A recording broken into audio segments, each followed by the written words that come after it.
అందరికీ నమస్కారం అండి. బాచీరావు ఏఏ కుకింగ్ స్కూల్కి వెల్కమ్ అండి. ఈరోజు మన వీడియోలో పెసలతోటి కార్తీక మాసంలో పెసలతో వంటలు. ఈ పెసలతో వంటలు ఆరోగ్యానికి చాలా మంచిది మరియు నైవేద్యానికి కూడా బుధవారం నాడు పెసలతో నివేదన చేసినట్లయితే వారికి వ్యాపారాల్లోనూ అదేవిధంగా ఉద్యోగాల్లోనూ ఎదుటి వారితో మాట్లాడే కమ్యూనికేషన్ స్కిల్స్ అనేవి కూడా బాగా పెరుగుతాయండి. ఇక్కడ మనం పెసలతోటి కేవలం పెసలు నానబెట్టి దానితో మనకు రెండు రకాలుగా చేసుకోవచ్చు. ఒకటి పెసలు సాతాలించడం అని అంటారు, కొంతమంది ఫ్రై అంటారు. పూర్వకాలం వాళ్ళు పెసలు సాతాలించాము అనేవాళ్ళు. నైవేద్యానికి అంటే శివభగవానికి నైవేద్యానికి పెసలు సాతాలించి పెట్టేవారు. కార్తీక పౌర్ణమికి వచ్చిన మామూలు కార్తీక సోమవారాలను, అదేవిధంగా మహాశివరాత్రి పర్వదినాలు వచ్చినప్పుడు. అదేవిధంగా ఇక రెండవది మనకి తీసుకుంటే పెసరతోటి అట్టు అంటారు, పెసరట్టు అంటారు, కొంతమంది పెసర దోశ అంటారు. ఏదైనా ఒకటేనండి.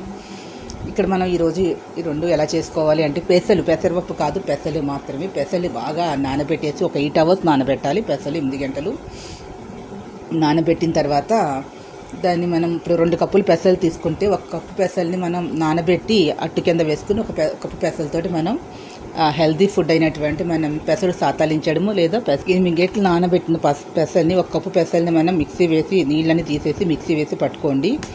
రోట్లో రుబ్బుకుందైనా పర్వాలేదు, రుబ్బితే బాగుంటుంది. పెసలు ఓపిక లేనటువంటి మిక్సీ వేసి పట్టుకున్న తర్వాత అందులోనే మనకి సన్నగా తగినంత అల్లం, పచ్చిమిరపకాయలు, కొద్దిగా జీలకర్ర, ఇష్టం ఉన్న వాళ్ళు కొద్దిగా లైట్గా ఇంగువ కూడా వేసుకోవచ్చు. వేసేసి మిక్సీ పెట్టేసి పక్కన పెట్టుకోండి. అది పెసరట్టు గురించి.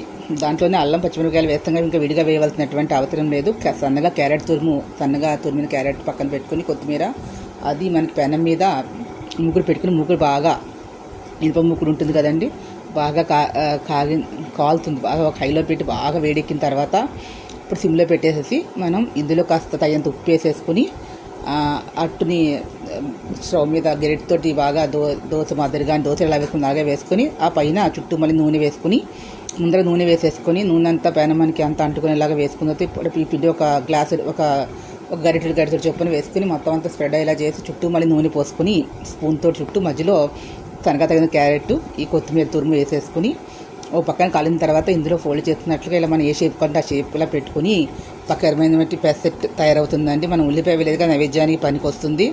అందులోకి మనము టొమాటో చట్నీ కానీ, లేదంటే పులసెనపప్పు చట్నీ కానీ, పల్లి చట్నీ కానీ మనం చేసుకోవచ్చు. లేదా అలాగైనా తీసుకున్నా కూడా బాగుంటుంది. పైనలాగా కరివేపాకు కానీ కొత్తిమీర కానీ పెడితే అందంగా ఉంటుంది. నెక్స్ట్ వచ్చి మనం చేసుకోవాల్సింది పుదీనా చట్నీ కూడా కొంతమంది చేసుకుంటే అది కూడా బాగుంటుంది. 2 కప్పుల పెసలు, 1 కప్పు పెసలు నానబెట్టుకున్నాం కదండి, అవి కూడా వాటర్ అంతా తీసేసి స్టవ్ మీద ముక్కుడు పెట్టుకుని అందులో 4-5 స్పూన్ల నెయ్యి వేసుకుని, అదంతా నూనె వేసుకోవచ్చు. వేసుకున్న తర్వాత దాంట్లో జీలకర్ర, ఒక ఎండుమిరపకాయ, కొద్దిగా ఇంగువ వేసి వేగిన తర్వాత కొద్దిగా ఆవాలు కూడా వేసి ఆ తర్వాత మనం నానబెట్టిన ఈ పెసలు దాంట్లో వేసేసి పైన ఉప్పు జల్లేసి సన్నగా పచ్చిమిరపకాయలు, కొత్తిమీర పేస్ట్ వేసి అది విడివిడిగా పచ్చిమిరపకాయలు, కొత్తిమీర కూడా వేసేసి బాగా ఒక 20 నిమిషాలు ఉంటే ఉడికిపోతుంది. దించేసి పళ్ళలో పెట్టుకుని శివుడికి నైవేద్యం పెట్టుకోవచ్చు. మనం ఈ 2 కాంబినేషన్తో తీసుకున్నట్లయితే ఆరోగ్యకరమైనటువంటి ఆహారంతో పాటుగా ప్రసాదం కూడా రెడీ అవుతుంది. నరాల బలహీనత కూడా ఉండకుండా ఉంటుందండి. ఈ వీడియో మీకు నచ్చినట్లయితే ప్లీజ్ సబ్స్క్రైబ్ మై ఛానల్. మరింత కొత్త వీడియోతో ముందుకు వస్తాను. Thank you to